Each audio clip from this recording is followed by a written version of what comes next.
저와 여러분들이 교독합니다. 너희 중에 누가 다른 이와 더불어 다툼이 있는데 구태여 불의한 자들 앞에서 고발하고 성도 앞에서 하지 아니하느냐.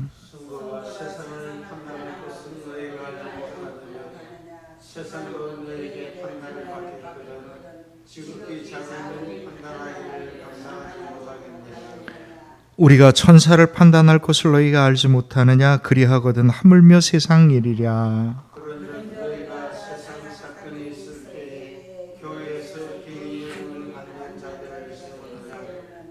내가 너희를 부끄럽게 하려 하여 이 말을 하노니 너희 가운데 그 형제 간의 일을 판단할 만한 지혜 있는 자가 이같이 하나도 없느냐.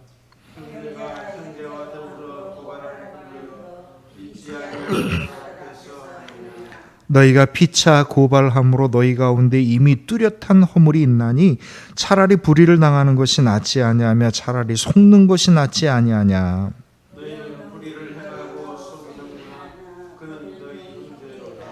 불의한 자가 하나님의 나라를 유업으로 받지 못할 줄을 알지 못하느냐. 미혹을 받지 말라. 음행하는 자나 숭배하는 자나 간음하는 자나 탐색하는 자나 남색하는 자나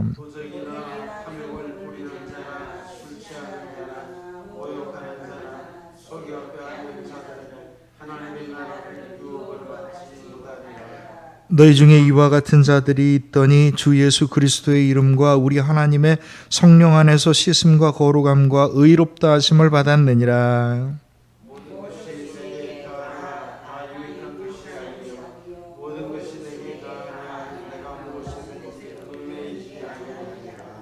아멘. 계속해서 우리가 고린도전서 강해를 합니다. 오늘은 6장에 대한 이야기입니다. 지난 5장에 이어서 6장의 가장 핵심적인 내용은 뭐냐면 우리 교회 공동체를 깨끗하고 순결하게 지키는 일입니다. 근데 이건 아주 구체적인 일이에요. 이 복음이 우리 삶 안에 구체적으로 적용이 된다고 할 때 어떻게 되느냐라고 하는 아주 좋은 선례들을 남겨준 겁니다. 사실 복음대로 산다는 게 쉽지 않은 일이거든요.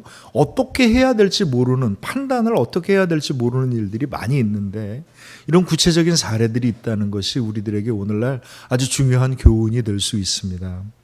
오늘은요, 무엇에 대한 이야기냐면 재판에 대한 이야기예요. 그러니까 교회 안에서 어떤 일이 벌어졌는데 이거를 교회 안에서 판단하지 아니하고 이 형제들의 다툼이 어디까지 갔냐면 세상 법정으로 간 겁니다. 세상 법정으로 간 그 사건의 내용을 사도 바울이 얘기를 하는데 구체적인 얘기가 뭔지는 모르겠으나 아마도 어떤 불의한 자의 일에 대한 이야기인 거예요. 그런 걸 가지고 세상 법정에 선다는 것도 부끄럽거니와 왜 우리가 그것을 판단할 만한 교회 공동체가 되지 못하느냐, 그 얘기를 하고 있는 겁니다. 사람들이 살아갈 때요, 뭘 기준으로 살아갑니까? 이건 무슨 뜻이냐면 무엇이 가장 우선입니까? 라고 하는 것과 같은 이야기예요. 똑같은 약속이 생겼어요. 친구하고 약속이 있었고 아내와의 약속이 있었습니다. 그때 깜빡해가지고 두 가지 약속이 딱 겹쳤을 때 무엇을 선택합니까에 따라서 무엇을 더 중요하게 여기느냐가 결정되어지는 겁니다.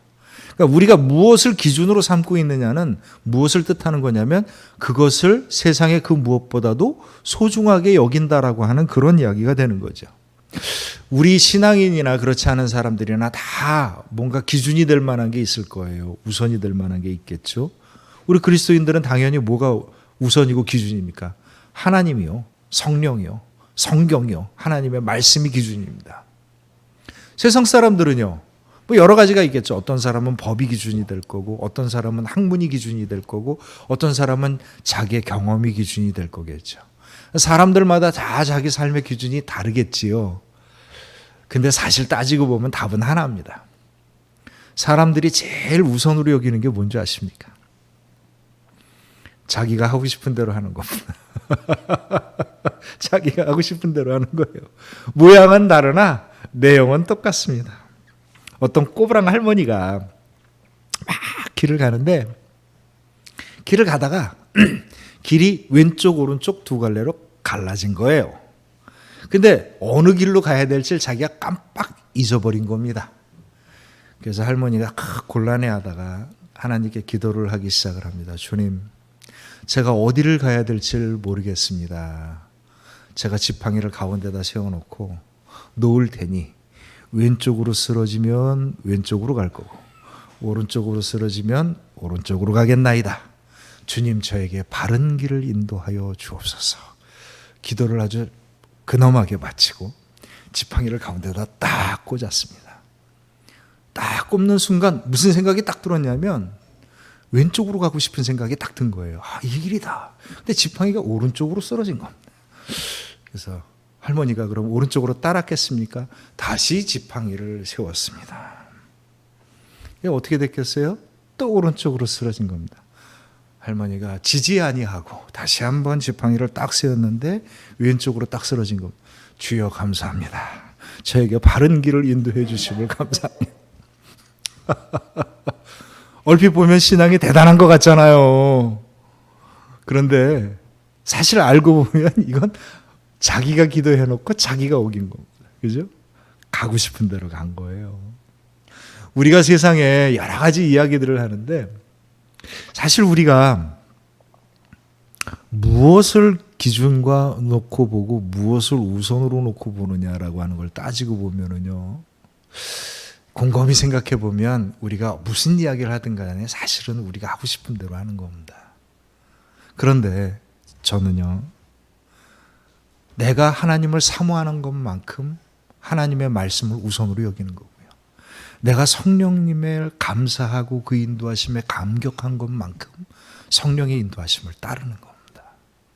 그런데 내가 하나님을 믿기는 믿는데 성경 말씀이 인도하심이 그닥 이렇게 내 마음에 들지 않을 때는요, 하나님의 이름을 빌어 내가 하고 싶은 대로 하는 거고요. 성령님의 인도하심을 받아 자기가 하고 싶은 대로 하는 겁니다. 성경 말씀을 곡해하는 거는 좀 문제가 좀 있지만 이게 들통나기가 쉬운데 성령 받았다고 하는 거를 자기 마음대로 하는 건 이건 또 이게 구분이 잘 안 됩니다. 영적 분별이 있어야 되죠. 우리 은퇴하신 훌륭하신 목사님이 계시지만 부족한 저에게도 성령의 분별의 은사를 조금, 많이는 아니고 조금 주셔서 제가 성령 받았다고 할 때 제가 이렇게 딱 들어보면 압니다. 이게 자기가 받고 싶은 걸 받은 건지 진짜 성령님이 주신 걸 받은 건지 제가 조금 압니다. 사람들이 살아가는데 자기가 기준으로 삼고 우선으로 삼고 있는 게 있어요. 근데 그게 대부분은요, 다 자기가 하고 싶은 대로 하는 겁니다. 다만 저는요, 저와 우리 성도님들께서 하나님의 말씀에 감격하고 주님의 인도하심이 나에게 생명과 같다는 믿음이 있어서 주의 말씀에 온전한 인도하심을 받고 나를 사랑하시고 나를 축복하시고 나에게 능력을 주시는 온전한 성령을 받는 복된 믿음이 되시기를 소망합니다. 오늘 고린도 교회 안에 문제가 생겼어요.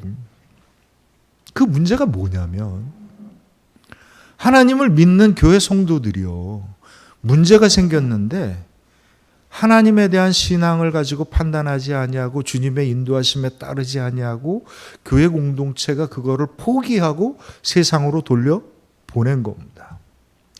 교회 공동체를 위협하는 가장 큰 문제가 뭘까요? 여러 가지가 있겠죠. 교회 안에 여러 가지가 이제 우리 안에 들어와서 우리를 위협하지만 가장 심각한 위험은 뭐냐면 하나님을 우선으로 여기지 않는 것이 가장 심각한 위협입니다.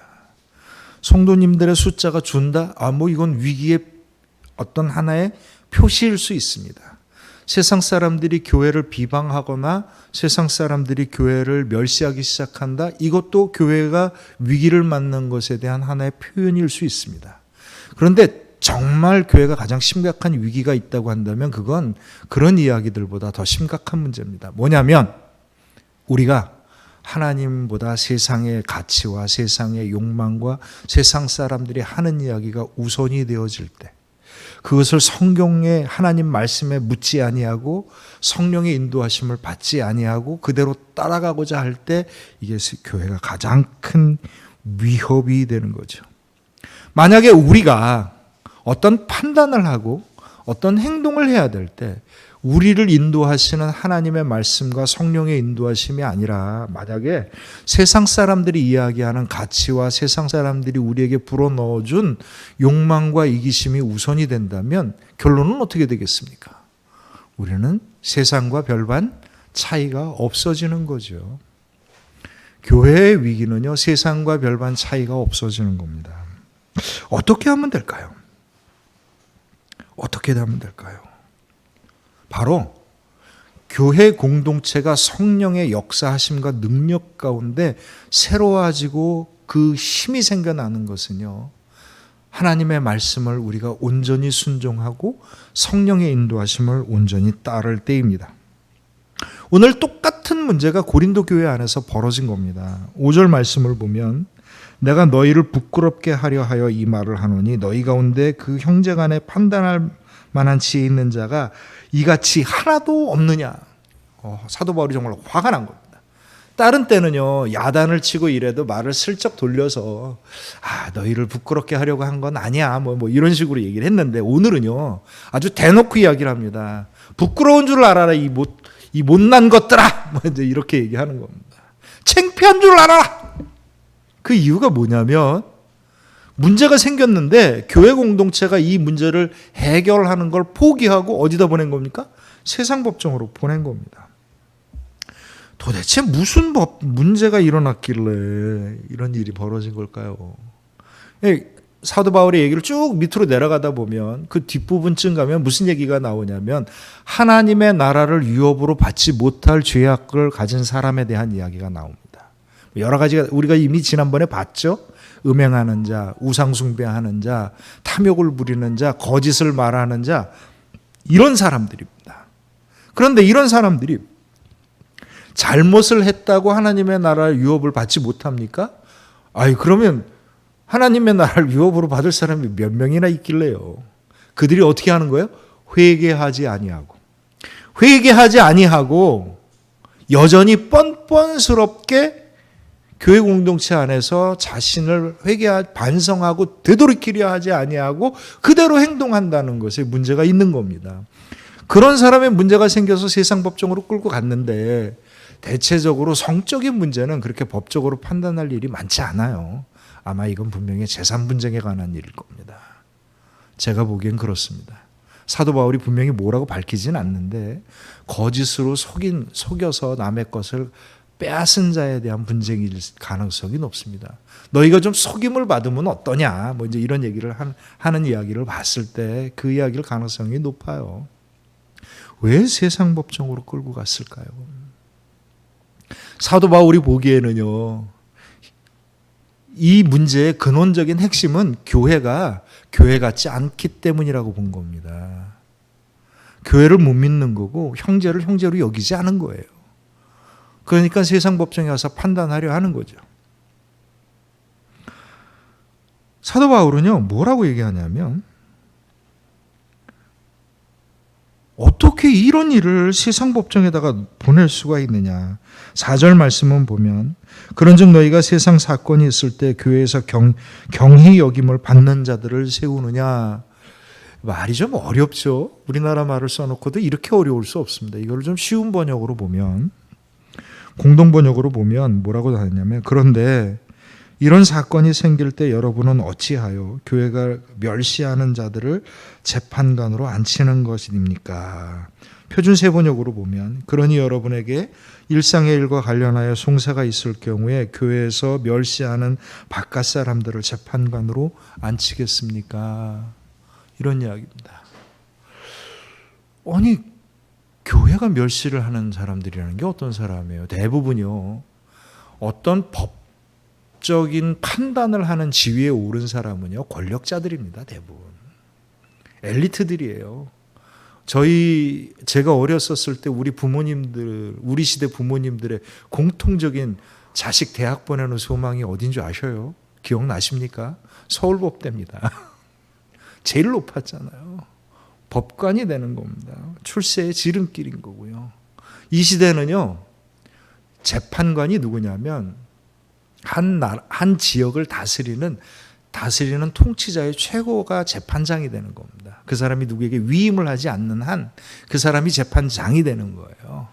그런데 그런 사람을 교회가 멸시한다는 게 무슨 뜻이겠어요?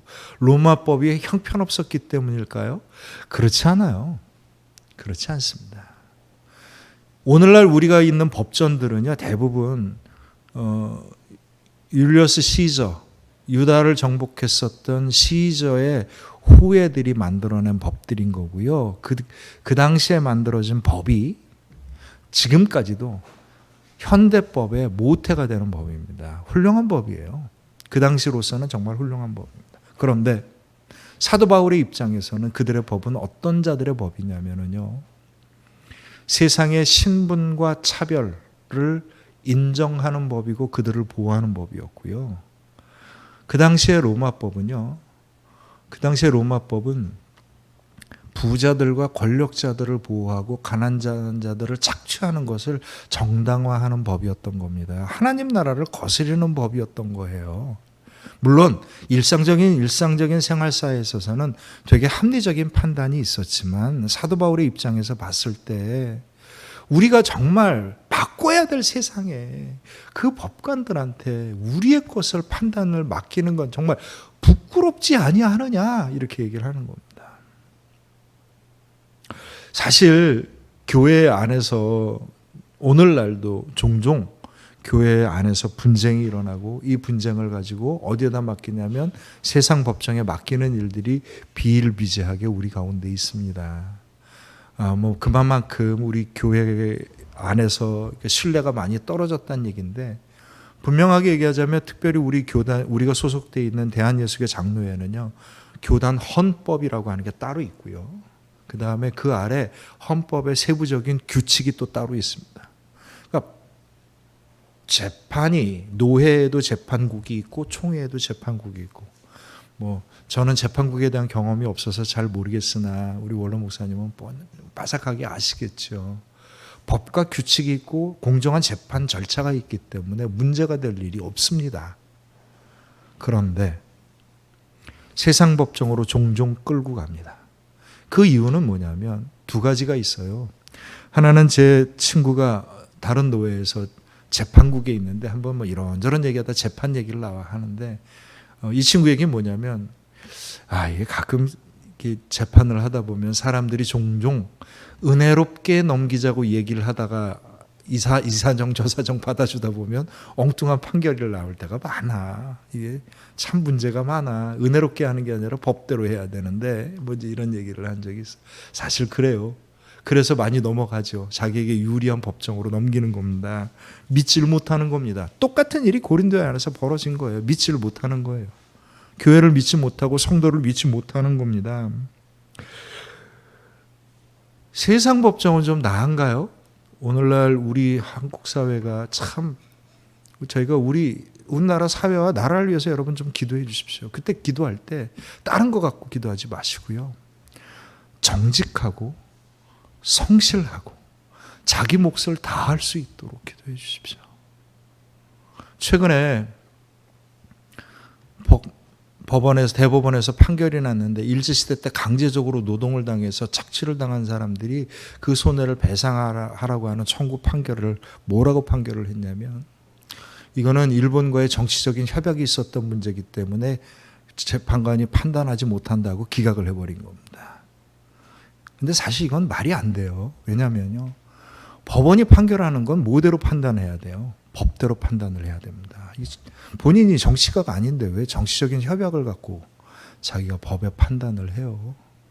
그건 정말 엉망이지 않으면 이런 일이 일어날 수가 없는데, 믿지를 못하는 겁니다. 법이 있어도 법대로 되지 않는 거죠. 교회 안에서 어떤 판단이 있으면 교회 안에서는 복음이 있기 때문에 복음으로 판단을 받으면 되는 겁니다. 복음의 양심에 따라 우리의 몫을 다하여서 우리가 판단하면 되는 거죠. 그런데 이게 통용이 안 된 겁니다. 이게 왜 통용이 안 됐을까? 사도 바울이 1절부터 5절까지 이렇게 얘기합니다. 너희 중에 누가 다른 이들과 더불어 다툼이 있는데 구태여 불의한 자를 앞에서 고발하고 성도 앞에서 하지 아니하느냐. 성도가 세상을 판단할 것을 너희가 알지 못하느냐. 세상도 너에게 판단을 받겠거든 지극히 작은 일 판단하기를 감당하지 못하겠느냐. 우리가 천사를 판단하는 것을 너희가 알지 못하느냐. 그러하거든 하물며 세상 일이라. 그런즉 너희가 세상 사건이 있을 때 교회에서 경히 여김을 받는 자들을 세우느냐.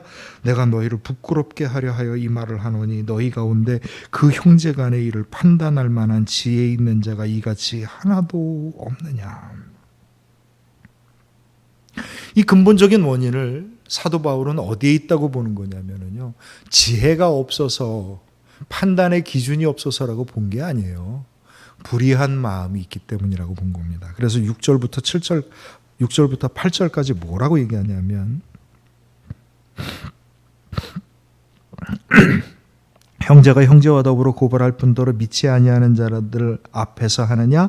너희가 피차 고발함으로 너희 가운데 이미 뚜렷한 허물이 있나니 차라리 불의를 당하는 것이 낫지 아니하며 차라리 속는 것이 낫지 아니하냐. 너희는 불의를 행하고 속이는구나. 그는 너희 형제로다. 스스로를 속인다고 이야기를 하는 거예요. 나는 옳고 넌 틀리다는 거죠. 서로가 양보할 마음도 없고 서로가 잘못이 드러났었을 때 회개할 마음도 없고 서로를 형제로 여기지도 않는 겁니다. 이게 무슨 그리스도인이냐? 이게 무슨 교회냐? 이 얘기를 하는 겁니다. 사도 바울이. 왜 이런 일들이 벌어졌을까요? 왜 이런 일이 가능한 걸까요? 오늘날 우리 교회가 세상 법정보다 사도 바울이 이렇게 자랑스럽게 이야기하는 것처럼 그렇게 판단할 수 있을까? 정말 그럴 수 있을까요? 전 그렇게 되길 소망합니다. 성도님들이 세상의 그 누구보다도 우리 교회 공동체가 복음의 이름으로 기도하고 판단한 것이 하나님의 명령이고 뜻임을 아멘하고 순종할 수 있는 그런 영적인 성도님들과 교회가 되기를 저는 소망합니다. 안 되는 이유가 뭐겠어요? 사도 바울이 이야기합니다. 9절부터 11절. 불의한 자가 하나님의 나라를 유업으로 받지 못할 줄을 알지 못하느냐. 미혹을 받지 말라. 음행하는 자나 우상 숭배하는 자나 간음한 자나 탐색하는 자나 남색하는 자나 도적이나 탐욕을 부리는 자나 술 취하는 자나 모욕하는 자나 속여 빼앗는 자들은 하나님의 나라를 유업으로 받지 못하리라. 너희 중에 이와 같은 자들이 있더니 주 예수 그리스도의 이름과 우리 하나님의 성령 안에서 씻음과 거룩함과 의롭다 하심을 받았느니라. 아멘. 불의한 마음이 이 안에 들어와서 우리로 하여금 복음이 기준이 되고 우선이 되게 하지 못하게 하는 거고요. 우리로 하여금 형제를 보고 의심하게 하는 거고요. 우리로 하여금 하나님이 세운 핏값으로 사신 이 교회가 그냥 내 마음에 들면 따르고 그렇지 않으면 거절하는 정도로 여기게 만들어 버린 겁니다. 우리가 고백하기를 예수 그리스도의 핏값으로 사신 교회를 얘기하면서 우리는 정말 교회 공동체를 그렇게 순전하고 순결하게 섬기려고 할까요? 그게 안 되는 겁니다. 심지어는요, 사도 바울은 그 안에 형제 중에 누구 하나가 정말 그렇게 죄악에 있으면 가서 혼내주고 야단치고 회개하게 하라고 얘기를 하는 겁니다. 나중에 야고보서에 가면 이거보다 좀 더 자세하게 나옵니다. 먼저 불의한 일이 있으면 교회 장로님들이, 여기서 얘기하는 장로님들은 그 당시에는 목사님들을 뜻하는 겁니다. 가서 권면합니다. 복음의 이름으로 권면하고, 그렇게 해도 듣지 아니한다면 어떻게 하느냐? 쫓아내라, 이렇게 얘기합니다. 근데 과연 오늘날 우리 교회 공동체가 우리 성도들과 우리들의 삶을 복음 안에서 순결하게 하기 위해서 이렇게 할 수 있겠습니까? 이 말씀을 따를 수 있겠냐는 거죠. 저는요, 우리에게 정말 필요한 것이 있다라고 생각을 합니다. 많은 사람들이 교회는 이런 일을 해야 됩니다. 저런 일을 해야 됩니다. 교회가 오늘날 사회로부터 멸시를 받는 것은 우리가 뭘 해야 됩니다. 이렇게 얘기하는데, 뭘 해야죠. 뭘 해야 됩니다. 근데 가장 중요하게 해야 될 일이 있습니다. 그건 뭐냐면 주의 말씀이 우리 가운데 살아 역사해야 합니다. 주의 영이 우리들의 능력이 돼야 됩니다. 그렇지 않는 한 어떤 이름을 붙여서 수많은 사람이 떼거지로 달려붙어서 수없이 많은 돈과 어떤 엄청난 사회적인 능력을 갖고 뭘 한다고 해서 이게 해결될 수 있는 일이 아니고요. 우리들의 믿음을 통하여서 하나님의 말씀이 영광으로 증거되어지고 우리에게 임한 성령의 역사하심과 능력이 온전하게 고백되어질 때 이것은 가능한 일입니다. 사도 바울이 12절에 이렇게 얘기합니다. 모든 것이 내게 가하나 다 유익한 것이 아니요 모든 것이 내게 가하나 내게 무엇인지 얽매이지 아니하리라. 아멘. 나는 모든 걸 할 수 있는 자유가 있습니다. 내가 하고 싶은 대로 할 거예요. 그런데 모든 것이 나에게 유익하지 않습니다. 유익한 것이 따로 있는 거죠. 뭐가 유익하겠습니까? 고린도전서 7장 7절에 보면 각 사람에게 성령을 고린도전서 12장 7절에 보면 각 사람에게 성령을 나타내심은 유익하게 하려 함이라. 아멘. 성령께서 우리에게 임하시는 것은요. 성령께서 우리에게 임하시는 것은요. 우리들의 믿음과 삶 안에서 우리를 온전하게 하고 우리들의 문제를 풀어주고 우리들의 연약함을 덮어주고 우리들을 온전하게 회복시켜 주시는 능력인 겁니다. 디모데후서 3장 15절에 보면 또 어려서부터 성경을 알았느니 성경은 능히 너로 하여금 예수 그리스도 안에 있는 믿음으로 말미암아 구원에 이르는 지혜가 있게 하느니라. 아멘. 우리가 어떤 상황에 있든지 간에 주의 말씀이 우리들의 길이요 우리 발 등에 비친 겁니다. 주의 말씀을 온전히 따라서 주의 말씀대로 판단하지 아니하고 세상의 가치와 세상의 욕망을 따라서 똑같이 휘둘리게 되면 우리는 무슨 이야기를 하든지 간에 그리스도인이 아니라 세상 사람과 다를 바가 없는 겁니다. 오늘 이 사도 바울의 12절의 고백, 그것을 제가 좀 더 쉽게 이야기합니다. 모든 것이 내게 가하나 다 유익한 것이 아니오 모든 것이 내게 가하나 내가 무엇에든지 얽매이지 아니하리라. 이 말은요, 나는 자유로운 사람이라서 모든 것을 내 마음대로 결정하고 선택하고 행할 수 있습니다. 그렇지만 내가 하고 싶은 것이 다 유익한 것이 아닙니다. 때로는 마음대로 행한다는 것이 세상의 욕망과 가치에 매여서 허덕이는 일이 허다합니다. 나의 유의감과 세상의 욕망과 가치로부터 자유로워지는 것은 오로지 복음을 순전히 따르고 실천할 때입니다. 내가 만약에 유익하고 내가 만약에 온전해지려고 한다면 주의 성령에 의지하며 따르는 길인 겁니다. 이게 아마 사도 바울이 우리에게 하고 싶은 이야기임이 분명합니다.